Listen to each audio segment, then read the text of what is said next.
We're going to move on now to Pat Robertson. He is making waves with controversial comments about adultery and forgiveness. The television evangelist weighing in on why and how a wife should forgive her cheating husband. And the answer provoking a lot of outrage. ABC's Lindsay Davis has the story. Ask God's forgiveness. Robertson's comments came during a viewer question segment on The 700 Club, his syndicated daily news and talk show, which airs on local television stations nationwide. Ivy writes in and says, I've been trying to forgive my husband for cheating on me. After first asking his co-host what she thought, Robertson then interjected, Stop talking about the cheating. He cheated on you. Well, he's a man. Okay.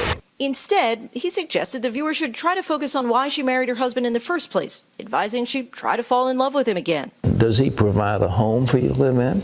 Does he provide food for you to eat? But it was the way Robertson ended his response that's setting off a firestorm. Males have a tendency to wander a little bit. And what you want to do is to make a home so wonderful that he doesn't want to wander. On the internet, comments are pouring in. Wow, people actually listen to him, one person wrote. And another, hasn't Mr. Robertson forgotten about that little commandment that has to do with adultery? But this morning, some of Robertson's biggest critics aren't women, they're his fellow Christian leaders. I think it's outrageous. I mean, historically, Christians take personal responsibility for our actions and immoral choices and don't blame those on other people. Earlier this year, Robertson came under fire when he suggested a woman's looks might be to blame for certain marital problems, telling a story about a woman who'd asked her reverend how to stop her husband's drinking. She was awful looking.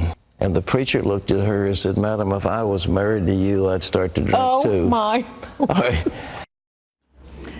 In a statement overnight, the Christian Broadcasting Network said this. His intent was not to condone infidelity or to cast blame. We regret any misunderstanding. But, Amy, we have to look out for these men and their wandering ways, George. I am not commenting. All right. Thank you, Lindsay.